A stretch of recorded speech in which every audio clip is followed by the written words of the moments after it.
ابو جال کو لے لیں، دماغ میں شک تھا، حالانکہ حضور میں کوئی شک نہیں۔ ایک دن آ کے کہنے لگا کہ بتائیے میری مٹھی میں کیا ہے؟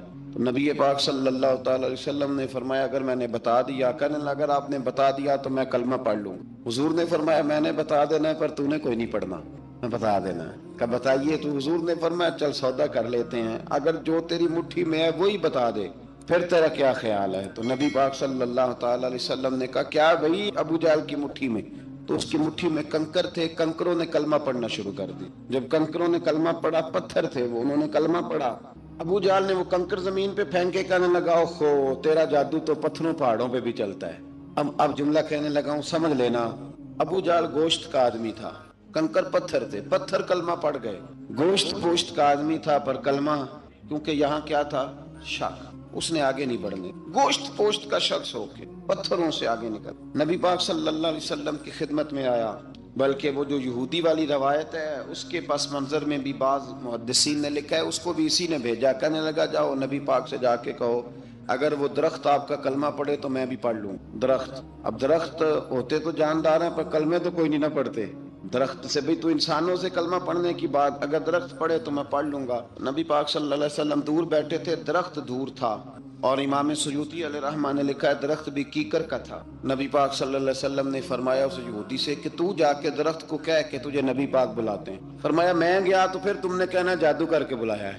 احتیاط بھی کی، ہر چیز آنکھوں کے سامنے رکھی، تو جا کے کہہ کہ تجھے بلاتے ہیں۔ وہ بندہ گیا، جا کے کہنے لگا، اور امام سیوطی نے اس کو لکھا ہے، کہنے لگے اس نے نبی پاک کا نام بھی نہیں لیا، کیونکہ ابو جہل اینڈ کمپنی کو پتا تھا کہ مصطفیٰ کے نام میں بھی بڑی برکت۔ خالی نام بھی نہیں لیا، کہنے لگا درخت وہ جو سامنے بیٹھے ہیں نا وہ تجھے بلا رہے، نام نہیں لیا حضور کا، وہ جو سامنے بیٹھے ہیں نا، جاءت لدعوتہ الاشجار ساجدۃ۔ امام بوصیری کہتے ہیں درخت آیا اور سجدہ کرتا ہوا، زمین چیرتا ہوا آیا۔ کس طرح آیا؟ پہلے آگے جھکا، پھر پیچھے جھکا، دائیں جھکا، بائیں جھکا۔ یہاں بھی لکھنے والوں نے لکھا ہے کہ وہ نہ درخت اپنی جڑیں اکھیڑ رہا تھا، جب چلنا تھا نا اس نے حضور کی طرف آنا تھا تو آگے دائیں بائیں ہوا، جڑیں اکھیڑ رہا تھا۔ لیکن ہمارے استاد جب ہمیں یہ روایت پڑھایا کرتے تھے تو کہتے تھے جڑیں نہیں اکھیڑ رہا تھا، جب اس نے سنا مجھے نبی پاک نے بلایا تو اسے وجد ہو گیا تھا، وہ جھومنے لگ گیا تھا، جھوم رہا تھا، حضور نے مجھے بلا لیا، جاءت نداوت الاشجار ساجدہ۔ تو درخت آیا، اس نے آ کے نبی پاک کو سجدہ کیا، لکڑی کا بنا ہوا درخت ہے، سجدہ کیا۔ سجدہ کرنے کے بعد درخت اٹھا اور اٹھ کے اس نے نبی پاک کا کلمہ پڑھا۔ وہ جس کو ابو جہل نے بھیجا تھا نا یہودی، وہ درخت کی حالت دیکھ کے کلمہ پڑھ گیا، وہ کلمہ پڑھ گیا، لیکن یہی بے ایمان کہنے لگا ہوئے ہوئے ان کا تو درختوں پہ بھی جادو چلتا ہے۔ لا ریب فی، شک قرآن پاک میں، لیکن اگر بندے کے دماغ میں ہو اس کا علاج ہے کوئی؟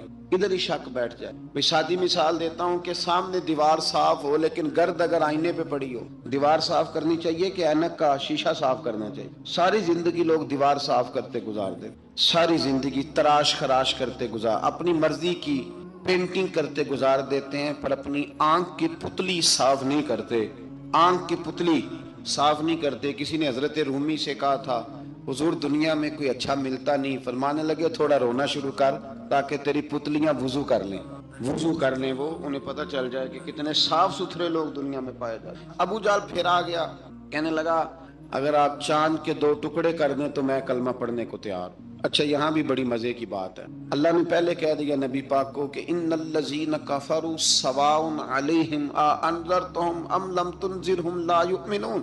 محبوب یہ جن کی قسمت میں کفر ہے نا، آپ انہیں ڈرائیں چاہے نہ ڈرائیں، یہ ایمان نہیں لائیں گے۔ کنکروں نے بھی کلمہ پڑھ لیا، درختوں نے بھی پڑھ لیا، سارا کچھ ہو گیا، اور اللہ نے بھی کہہ دیا کہ محبوب اس بے ایمان نے کلمہ نہیں پڑھنا، پر حضور نے فرمایا یہ پڑھے نہ پڑھے ہم نے میدان نہیں چھوڑنا، جتنی دفعہ آئے گا نا ہم اسے ضرور معجزہ دکھائیں گے، جتنی دفعہ آئے گا ہم کیوں میدان چھوڑ۔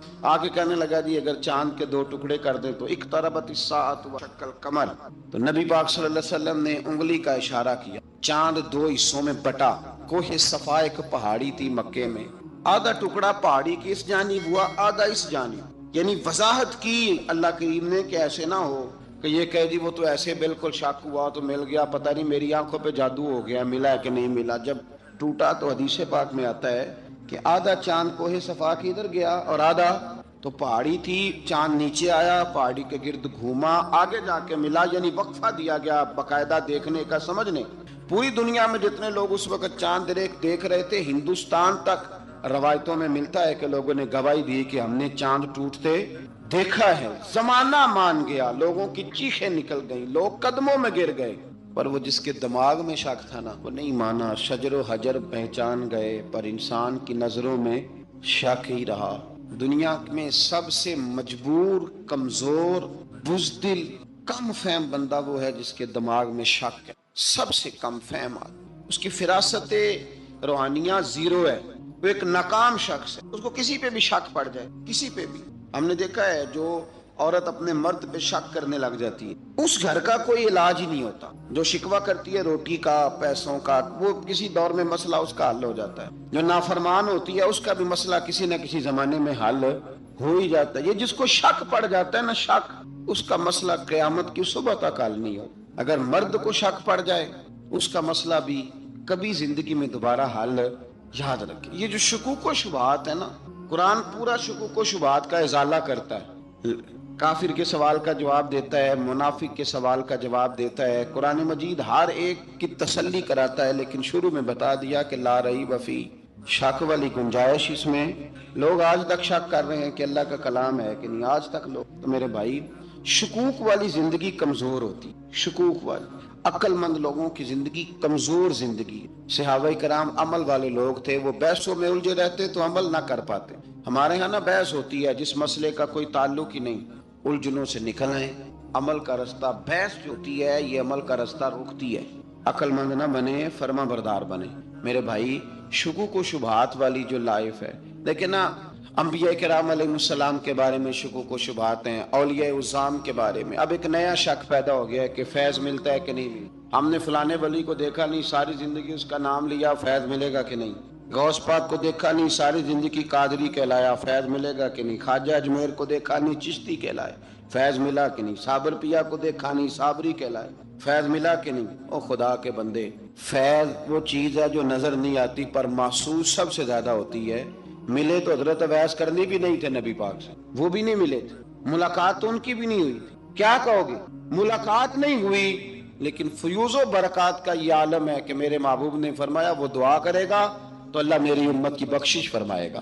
تو آپ ہمارے صوفیاء میں ایک سلسلہ اویسیہ ہے، سلسلہ اویسیہ میں اکثر ملاقات نہیں ہوتی، اکثر نہیں ملاقات ہوتی بغیر دیکھیں نا، آپ جب کسی کا نام جپتے ہیں، جب کسی کا نام لیتے ہیں، جب اسی کا ذکر کرتے ہیں، جب اسی کے تذکرے میں رہتے ہیں، تو اللہ تبارک و تعالیٰ کے یہ جو کامل لوگ ہوتے ہیں یہ متوجہ ہو جاتے ہیں، ان کی توجہ ہوتی ہے۔ اور خود سرکار نے فرمایا دو آپس میں محبت کرنے والے، ایک مشرق میں ایک مغرب میں، قیامت کے دن اللہ دونوں کو جنت میں اکٹھا فرما دے گا۔ یہ کیا بات ہوئی کہ ہر بات میں شک کرنا کہ جی وہ فلانے سے ملاقات ہی نہیں ہوئی؟ تو کس طرح بھائی، ملاقات ایک الگ چیز کا نام ہے، ملاقات ایک الگ شے کا نام ہے، اور فیوز و برکات ایک، اللہ سے ملاقات ہوئی ہے، رزق دیتا ہے کہ نہیں؟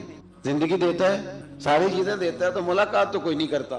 تو اس لیے ہر چیز کو ٹھیک ہے، وہ جو جگہ، جس جگہ پہ جو بات ہے اس کو وہاں رہنا چاہیے، لیکن یہ شکوک ہیں، ان سے باہر نکلیں، ان سے باہر آئیں۔ اولیاء اللہ کا جو فیضان ہے، ان کی جو محبت ہے، ان کے جو طریق، حضرت سلیمان بن بشار رحمت اللہ علیہ بزرگ گزرے ہیں، وہ کہتے ہیں میرے پاس، میں بڑا خوبصورت تھا، جوانی میں دین کی تھوڑی سی خدمت کرتا تھا، تو ایک عورت آ گئی، اس عورت نے میرے ساتھ کچھ مجھ سے مانگا، مطالبہ کیا، تو میں نے کہا کوئی بھکارن ہے۔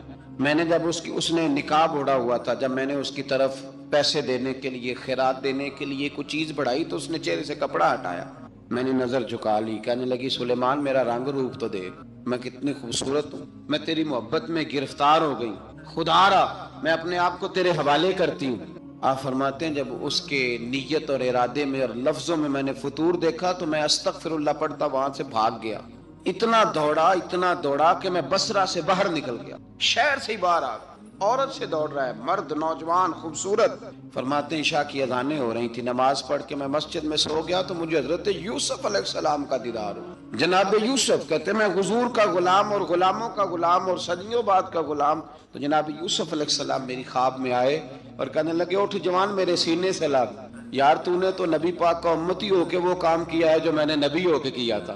اب کام حضرت یوسف والا کیا تھا نا، تو صدیوں اور سالوں اور مہینوں کا فاصلہ بن سکا، تو وہ آ گئے۔ مسئلہ یہ ہے کہ شکوک و شبہات والی زندگی نقصان دہ۔ حضرت ہمارے سلسلہ مقدسہ میں ایک سلسلہ علویہ ہے جو اعلیٰ حضرت فاضل بریلوی کو حاصل تھا۔ شاہ عبدالعزیز صاحب محدث دہلوی رحمۃ اللہ تعالیٰ علیہ نے بڑا لکھا مولا علی کی شان پہ، حضرت علی پہ کلام، ان کا ذکر، ان کے تذکرے اس قدر فنا ہو گئے کہ ہر وقت ذکر علی کرتے۔ فرماتے ہیں مجھے خواب میں حضرت علی کا دیدار ہوا، انہوں نے مجھے بیعت فرمایا اور مجھے اپنے سلسلہ مبارکہ میں اجازت دی۔ تو شاہ صاحب رحمت اللہ علیہ فرمایا کرتے تھے کہ میں نے وہ بہت کم لوگ ہیں جن کو پھر ان میں بیعت فرمایا جاتا ہے، تھوڑے چند لوگ، اور ان کو سلسلہ مبارکہ میں اس میں چند لوگ ہیں۔ اعلیٰ حضرت کے بعد شاہ علیہ رسول ہے، شاہ علیہ رسول کے بعد شاہ عبدالعزیز محدث دہلوی، وہ ڈائریکٹ مولا علی شیر خدا سے بیعت۔ تو مطلب یہ ہے کہ کام شکوک و شبہات سے نکلیں۔ قرآن نے کہا لا ریب فی، قرآن میں شک البتہ وَإِن كُنتُمْ فِي رَيْبٍ مِّمَّا نَزَّلْنَا عَلَىٰ عَبْدِنَا، بندے کچھ شک کرتے ہیں، اگر انہیں شک ہو تو وہ اس طرح کریں کہ فاتوا بسورۃ من مثلی، پھر اس کی مثل ایک صورت لے کے آئیں، اور وَادْعُوا شُهَدَاءَكُم مِّن دُونِ اللَّهِ إِن كُنتُمْ صَادِقِينَ، سارے بے شک اپنے حمایتی بلا لیں اگر وہ سچیں۔ شک والی دنیا سے باہر نکل آئیں، حقیقت والی دنیا کو قبول کریں۔ شکوک و شبہات کا ازالہ نہیں ہوتا، شک دوسرے شک کو جنم دیتا ہے، نقص دوسرے نقص کو جنم دیتا ہے، غلطی دوسری غلطی کو جنم دیتا ہے۔ اور انسان جب تک شکوک کی، میں نے آپ کو کہہ دیا کہ ہر گھر بس سکتا ہے، ہر گھر، ہر عورت کے صحیح ہونے کی امید ہوتی ہے، پر جس بی بی کو اپنے خاوند کے کردار پہ شک ہو وہ بی بی کبھی مطمئن نہیں۔ ہر گھر بس جاتا ہے، لیکن جس خاوند کو اپنے بیوی کے کردار پہ شک ہو جائے اس کا کبھی اس کے ساتھ سلوک مخلصانہ۔ شکوک والی زندگی بیماروں کی زندگی ہے، شکوک والی زندگی بیماروں کی زندگی، کمزوروں کی زندگی، بزدلوں کی زندگی۔ اس لیے حقیقت والی چیز جب تک آپ کے پاس کوئی چیز کلیئر ہو کے نہیں آتی، شریعت اسلامیہ نے بہتان کی سزا رکھی ہے 80 کوڑے، پتہ ہے آپ کو؟ جس نے ایسے ہی بہتان لگا دیا، دلیل ہی کوئی نہیں، ایسے ہی کہہ دیا کہ جی وہ مجھے شک ہے جی انہوں نے ایسے کیا ہے، فرمایا اسے کوڑے مارو۔ شک کی بنیاد پر بہتان ترازی کرتا ہے، کوڑے کی سزا رکھی، 80 کوڑے مارو اس ظالم۔ یہ شک کر رہا ہے اس کو جب اس کے پاس دلیل ہی کوئی نہیں۔ یہاں بڑے بندے ہیں بات کر دیتے ہیں، کہتے ہیں جی وہ ایسا ہوا ہوگا، میں نے ایسا دیکھا تھا، ہوگا، کیا تھا، ممکن ہے۔ تو یہ شکوک ہے۔ اس شکوک یہ سامنے والے کا کچھ بھی نہیں بگڑتا، اس بیچارے کا کیا بگڑنا ہے۔ یاد رکھیں بڑی خوبصورت بات یہاں حضرت عبداللہ ابن مسعود کی، آپ فرمایا کرتے تھے جب کسی بندے پر بندے شک کرتے ہیں اور ناجائز شک کرتے ہیں، اللہ اس کی عزتوں میں اضافہ فرما دے، اللہ اسے شانیں عطا کرتا ہے۔ اپنی زندگی کو بیماریوں سے نکالیں، یہ روحانی بیماری ہے شک، اس سے باہر آنا ہے۔ یہ ظلم ہے، اولیاء پہ بھی شک، صوفیاء پہ بھی شک، علماء پہ بھی شک، ہر بندے پہ شک، کوئی صحیح نہیں، سارے غلط، میں اکیلا صحیح۔ اس شک سے باہر آ جائیں، یہ نفسیاتی مریض بنا دے گا، بے سکون کرے گا، بے قرار کرے گا۔ اللہ تبارک و تعالیٰ نے نا ہمارے محبوب کریم علیہ السلام کو دنیا میں بھیجا تو فرمایا یا ایھا الناس قد جاءکم برہان من ربکم، اے لوگو تمہارے پاس تمہارے رب کی دلیل آ گئی۔ اللہ تبارک و تعالیٰ نے محبوب پاک علیہ الصلوۃ والسلام کو سراپا دلیل بنا کے بھیجا۔ باقی انبیاء کرام علیہم السلام کے پاس بھی اپنی نبوت کے دلائل کے طور پر بے شمار معجزات تھے، اور حضور کریم علیہ السلام کے تو پورے وجود کو ہی اللہ نے معجزہ بنایا۔ اور نبی پاک صلی اللہ تعالیٰ علیہ وآلہ وسلم کی نبوت کی دلیلیں، حضور کے رسالت کے مستحکم دلائل جگہ جگہ آپ کو ملیں گے۔ سب سے پہلی چیز تو یہ سمجھنے والی ہے کہ نبی پاک علیہ السلام نے جس چیز کو سب سے پہلے اپنی نبوت کی دلیل کے طور پر بیان فرمایا وہ حضور کا کردار ہے، سیرت ہے، عمل ہے، حضور کا لوگوں کے ساتھ رویہ ہے۔ نبی پاک علیہ الصلوۃ والسلام کی تبلیغ کے 3 دور ہیں۔ ایک تو حضور نے اپنے قول سے تبلیغ فرمائی، وہ 40 سال کی عمر سے محبوب نے اعلان فرمایا اور تبلیغ کی، اور ایک نبی پاک صلی اللہ تعالیٰ علیہ وسلم بالواسطہ حضور کی تبلیغ ہے جو آج تک جاری ہے۔ امت کے علماء، مشائخ، مبلغین حضور کے دین کو آگے پھیلا رہے ہیں، تو دراصل یہ بھی تبلیغ رسول پاک علیہ السلام ہی کی تبلیغ۔ اور ایک حضور کی تبلیغ کا دور ہے، حضور کی پیدائش سے لے کر ولادت مبارکہ سے لے کر حضور علیہ السلام کے اعلان نبوت تک اس دوران نبی پاک نے جو تبلیغ فرمائی ہے وہ اپنے کردار سے فرمائی۔ عرب کا وہ معاشرہ جو بڑا میلا کچیلا گدلا ہو چکا تھا، جس کے اندر سراسر مادہ پرستی کا زور تھا، جس کے اندر لوگ انسانوں کی خرید و فروخت کرتے تھے، جس کے اندر بیٹیوں کو زندہ دفن کر دیتے تھے، جس کے اندر جو آدمی جتنا زیادہ مضبوط ہوتا تھا اتنا زیادہ لٹیرا بن جاتا تھا، اس معاشرے کے اندر رسول کریم علیہ السلام نے 40 سال گزارے، اور اس طرح گزارے کہ جو بیگانے بھی تھے وہ بھی کہا کرتے تھے یہ صادق ہے، یہ امین ہے۔ اور جب حضور نے اعلان نبوت کیا تو فرمایا، یہ قرآن مجید کے لفظ ہے، فرمایا فَقَدْ لَبِثْتُ فِيكُمْ عُمَرًا مِّن قَبْلِهِ أَفَلَا تَعْقِلُونَ، میں تمہارے بیچ عمر کا ایک حصہ گزار چکا ہوں، تمہیں عقل نہیں ہے، شعور نہیں ہے۔ نبی کریم علیہ السلام نے اپنے کردار کو، اپنے عمل کو اپنی نبوت کی دلیل کے طور پر بیان فرمایا۔ وہ تو حضرت حلیمہ بھی فرماتی ہیں نا، جب میں نبی کریم علیہ السلام کو اپنے گھر لے گئی تو میرا اپنا بچہ بھی دودھ پیتا تھا، 2 میرے بیٹے ہو گئے، ایک میری یہ نسبی اولاد اور حضور میری رضائی اولاد۔ تو کہتی ہے جب میں کریم محبوب علیہ السلام کو اپنے سینے سے لگاتی تھی تو حضور میرے ایک پستان سے دودھ پیتے تھے اور دوسرا اپنے بھائی کے لیے چھوڑ دیا کرتے۔ یہاں سے رسول کریم علیہ السلام نے کردار کے ذریعے تبلیغ اور پھر اعلان نبوت سے پہلے ایک تنظیم عرب کے جوانوں پر، عرب کے سرداروں پر مشتمل بنائی گئی، جس میں نبی کریم علیہ السلام نے بڑا حصہ لیا، سرکار نے، اور بڑے اہم لوگوں کو شعور حضور نے عطا فرمائے۔ وہ اس جماعت کا فیصلہ تھا کہ ہم سارے جوان، سارے بڑے لوگ ملیں گے، یہ حضور کے اعلان نبوت سے پہلے کی بات ہے، ہم بڑے لوگ ملیں گے، کسی بڑے کو کسی چھوٹے پر ظلم نہیں کرنے دیں گے، کسی آدمی کو کسی غریب کا حق نہیں کھانے دیں گے۔ حضور علیہ السلام نے نا اپنی کردار سے، اپنے عمل سے، اور آپ کا جو عمل ہوتا ہے نا وہ اصل ہوتا ہے، ایک ہوتا ہے آپ کوئی بات کرتے ہیں اور ایک ہوتا ہے کہ آپ کوئی عمل کرتے ہیں۔ آپ جب عمل کرتے ہیں تو عمل کے ذریعے بھی لوگوں تک بات پہنچتی ہے کہ دراصل آپ کا اٹھنا بیٹھنا چلنا پھرنا کیا ہے۔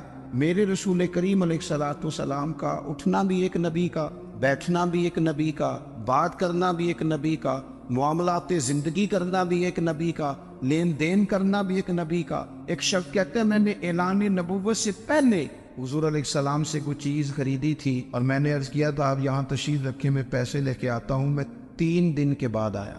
دیکھو یہ بات کرنی کتنی آسان ہے، بولنی کتنی آسان ہے، پر 3 دن یہاں میرے بھائی کو کسی شخص کو 2 گھنٹے انتظار کرنا پڑ جائے تو لوگ کہتے ہیں الانتظار وشد من القتل، یہ تو قتل سے زیادہ تکلیف والا معاملہ ہے، منتظر رہنا کسی کا۔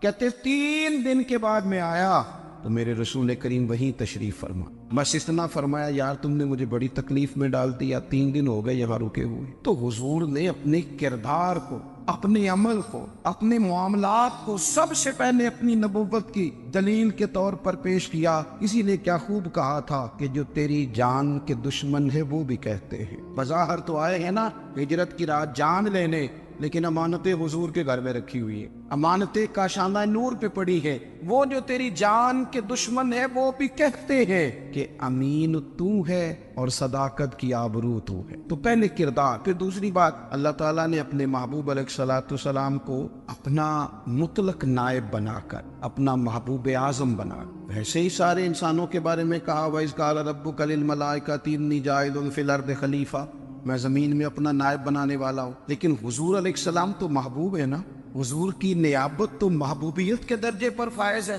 تو رسول پاک کو رب کریم نے اس طرح کا بنا کے بھیجا کہ حضرت عبداللہ ابن رواحہ رضی اللہ تعالیٰ عنہ بیان فرماتے ہیں کہ اگر حضور کوئی معجزہ نہ بھی دکھاتے، نبی کریم علیہ السلام سے کوئی اعجاز لوگ نہ بھی دیکھتے، تو محبوب کا تو چہرہ ہی اس طرح کا تھا، لوگوں نے دیکھتے جانا تھا اور کلمہ پڑھتے جانا تھا۔ لیکن باوجود اس کے میرے رسول پاک کا اعجاز یہ ہے، کمال یہ ہے کہ حضور کبھی اشارہ کر دیں تو چاند 2 ٹکڑے ہو جائے، کبھی دعا مانگ دیں تو ڈوبا ہوا سورج واپس آ جائے، کبھی محبوب گزرنے لگے تو پتھر آپ پر سلام پڑے، کبھی حضور پہاڑ پر چڑھ جائے تو پہاڑ وجد میں آ کر جھومنے لگے، محبوب کا کبھی نماز پڑھاتے ارادہ بن جائے تو اللہ تعالیٰ قبلے کا رخ ہی تبدیل فرما دے۔ کیا خوبصورت سوچ ہے اور کیا نظریہ دیتے ہیں بریلی کے امام، فرماتے اجابت کا جوڑا عنایت کا صحرا دلہن بن کے نکلی دعائے محمد، اور اجابت میں جھک کر گلے سے لگایا بڑی ناز سے جب دعائے محمد۔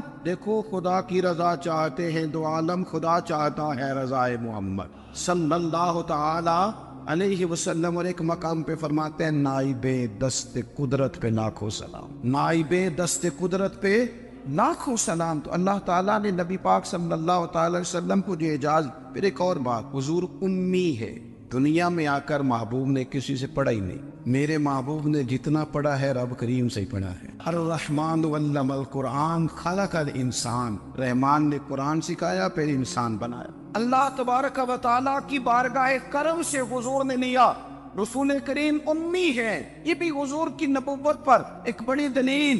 دیکھو، ایک ہوتا ہے کوئی آدمی بچپن سے کسی چیز سے شغف رکھے اور جب اس کی عمر بڑی ہو جائے تو کہتے ہیں اس کا تجربہ بڑا ہو گیا، یہ پہلے کچھ شعر کہتا تھا، کوئی ادبی جملہ کہتا تھا، تو اب اس کی یہ کام کرتے کرتے عمر بڑی ہو گئی ہے تو رسوخ حاصل ہو گیا۔ 40 سال کی عمر مبارک تک نبی کریم نے ایک شعر بھی نہیں کہا۔ حضور علیہ الصلوۃ والسلام نے کبھی کوئی ایسی بات، ویسے تو حضور کی ہر بات حکمت والی، لیکن جس کو عرب کے لوگ اپنے لہجے میں شاعری یا اپنے لہجے میں ادب کہتے تھے، وہ حضور نے بیان نہیں فرمایا۔ لیکن جب 40 سال کی عمر میں اعلان نبوت کیا تو پھر بڑے بڑے فصیح و بلیغ، بڑے بڑے سیانے طفیل بن عمر کہتے ہیں کہ اس شخص کو بھی میں نے دیکھا جسے بڑا ناز تھا اپنی فصاحت اور بلاغت پر، اور جب وہ حضور کے پاس آیا اور اس نے آ کے کچھ باتیں کی تو محبوب خاموشی سے سنتے رہے، اور جب وہ چپ کر گیا تو میرے کریم نے صرف سورہ فاتحہ پڑھی۔ کبھی اٹھتا تھا، کبھی بیٹھتا تھا، کبھی غور کرتا تھا، کبھی دائیں جاتا تھا، کبھی بائیں جاتا تھا، پھر کہنے لگا بتاؤ نا کلام کس کا ہے؟ فرمایا اس رب کا، اس رب کا، اس رب کا جس کا میں رسول بن کے آیا ہوں۔ نبی کریم صلی اللہ تعالی علیہ وسلم امی ہے، لیکن حضور نے کائنات کے رازوں سے پردے ہٹا دیے، نبی کریم نے جینے کے سلیقے بتا دیے، حضور نے ہر شخص کو اس کے مقصد حیات سے آگاہ کر دیا۔ نبی کریم علیہ السلام نے وہ فلسفہ حیات بیان کیا کہ لوگوں کو صرف جینے میں مزہ نہیں آیا، مرنے میں بھی مزہ آنے لگا۔ لوگ آگے بڑھ بڑھ کے جانیں پیش کرنے لگے، اپنی اولادیں قربان کر، جو فلسفیوں سے کھل نہ سکا اور نکتہ بروں سے حل نہ ہوا، وہ راز ایک طیبہ والے نے بتلا دیا چند اشاروں میں۔ محبوب کریم امی ہیں، لیکن حضور نے اس طرح دنیا کو سکھایا، اس طرح دنیا کو پڑھایا، اس طرح حضور نے علم کے چراغ اور دیپ روشن کیے کہ قیامت تک جسے روشنی ملے گی نا، اسے صرف دروازہ مصطفیٰ سے ملے، اسے رسول کریم علیہ السلام کے در دولت سے ملے۔ کچھ لوگوں نے کہا کہ اپنے پاس سے آیات بنا کے لاتے، اپنے گھر میں بیٹھ کے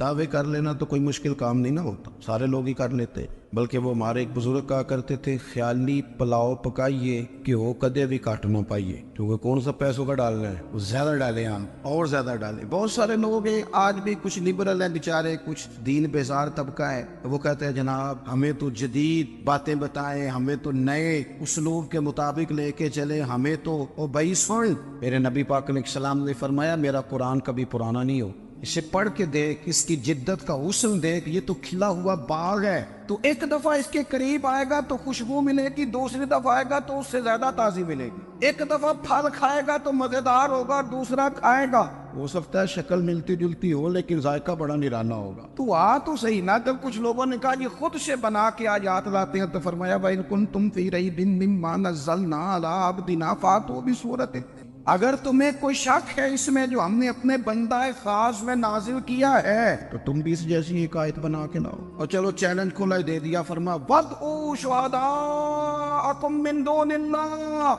اللہ اور اللہ والوں کو چھوڑ دو، تفسیری ترجمہ عرض کر رہا ہوں، یعنی صحابہ کو چھوڑ دو، حضور کے ماننے والوں کو چھوڑ دو، باقی ساری دنیا کے کافر اکٹھے ہو جاؤ، ایک آیت بس قرآن جیسی لے کے آؤ، ایک آیت لے کے آؤ، ان کنتم صادقین، اگر تم سچے ہو۔ جوانوں سنو، کہا ایک آیت، اور یہ چیلنج آج تک قرآن مجید کا موجود ہے، آج تک وَإِن كُنتُمْ فِي رَيْبٍ مِّمَّا نَزَّلْنَا عَلَىٰ عَبْدِنَا فَأْتُوا بِسُورَةٍ مِّن مِّثْلِهِ، تم قرآن کے مقابلے کی ایک صورت لے کے آؤ اور سارے حمایتی اکٹھے کر لو اپنے، ان کنتم صادقین، اگر تم سچے ہو۔ جواب تو ادھر سے آنا تھا نا، لیکن کائنات کے رب نے جواب بھی خود دیا، فرمایا فَإِن لَمْ تَفْعَلُوا وَلَن تَفْعَلُوا، اگر تم نہ لا سکے، اور فرمایا تم لا سکتے بھی نہیں، نہ خنجر اٹھے گا نہ تلوار تم سے، یہ بازو میرے آزمائے ہوئے، وَلَن تَفْعَلُوا، تم لا بھی نہیں سکتے، فَاتَّقُوا النَّارَ الَّتِي وَقُودُهَا النَّاسُ وَالْحِجَارَةُ، پھر اس آگ سے ڈر جاؤ جس کا ایندھن آدمی اور پتھر ہے،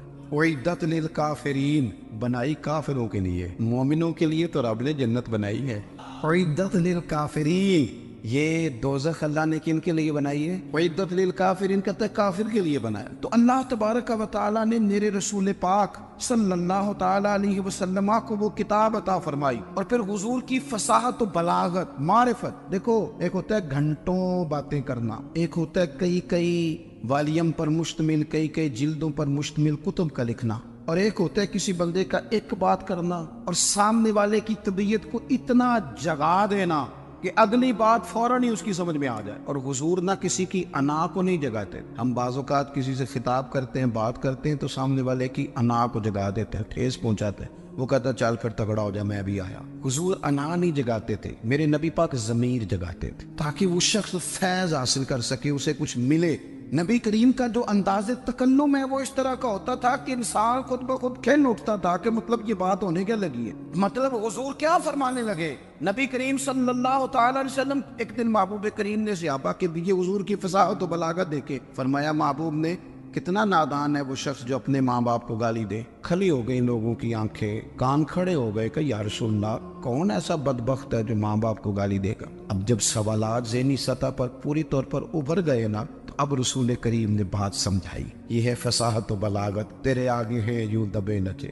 فصحا عرب کے بڑے بڑے، کوئی جان منہ میں زبان نہیں بلکہ جسم میں جان نہیں۔ یا رسول اللہ کون ایسا نالائق ہے جو ماں باپ کو گالی دے؟ اب جب ذہنی سطح یہاں تک ابھر آئی تو اب حضور نے سمجھایا، اور میں جب تم کسی کے ماں باپ کو گالی دو گے نا تو وہ بھی تو جواب میں تمہارے ماں باپ کو دے گا نا، تو فی نفس ہی یہ تم نے خود ظلم کیا ہے اپنے ماں باپ۔ کیوں تم نے ایسا لہجہ اختیار کیا کہ جس سے سامنے والے کی انا جاگ جائے اور وہ تمہارے مقابلے میں آ کر کے کھڑا ہو جائے؟ کیوں تم نے اس طرح کے انداز اختیار کیے کہ جس سے سامنے والا بھی سارے پنجے کھڑے کر کے باہر نکل آئے اور کہ آ جاؤ پھر میں بھی میدان میں حاضر ہوں؟ رسول کریم کی فصاحت بلاغت دیکھیں نا، حضور 2-4 جملوں میں ساری بات سمجھا جاتے۔ ایک حدیث پاک اگر ہماری سمجھ میں آ جائے، ایک روایت، نبی پاک صلی اللہ تعالی علیہ وسلم نے فرمایا خوبصورت مسلمان وہ ہے جو بے مقصد باتوں کو چھوڑ دے۔ لو، اس سے پوری زندگی سجائی جا سکتی ہے ایک جملے سے، کوئی لمبی چوڑی باتوں میں جانے کی ضرورت نہیں۔ کہا خوبصورت مسلمان یہ ہے جو بے مقصد باتوں کو چھوڑ دے، لا یعنی باتوں کو، کیا کہتے ہیں ہمارے دیہات کے لوگ، جڑے پنڈ جانا نہیں وہ راہ پوچھنے دی، لیکن آج کل لوگ باز آندے یعنی جس بات کا بالکل تعلق نہیں نا وہ بات بھی کرتے جاتے، جس کا شعبہ ہی نہیں وہ بھی چھلانگ لگا کے اس میں آ جاتا ہے۔ ہم اپنا وقت ضائع کرتے، اپنی صلاحیتیں ضائع کرتے، اپنا نقصان کرتے، ہم اپنا کام صحیح کر کے نہیں کرتے اور دوسری ساری دنیا کو ٹھیک کرنا چاہتے ہیں۔ وہ بھائی آپ جس جگہ جس شعبے سے تعلق رکھتے ہیں آپ اپنے معاملات میں مضبوطی پیدا کریں۔ حضور نے اپنی فصاحت کے ساتھ، بلاغت کے ساتھ لوگوں کو قائل کیا، اور قرآن مجید کی تاثیر کا یہ اثر میرے کریم رسول نے دکھایا کہ رات کو جب حضور بیٹھ کے قرآن پاک پڑھتے تھے نا، جب یاسین والے نبی خود یاسین کی تلاوت کریں، جب طٰہٰ والے محبوب خود طٰہٰ کی تلاوت کریں، غور کرو نا، جب مدثر والے محبوب خود ان جملوں کو ادا کریں، یعنی جن کی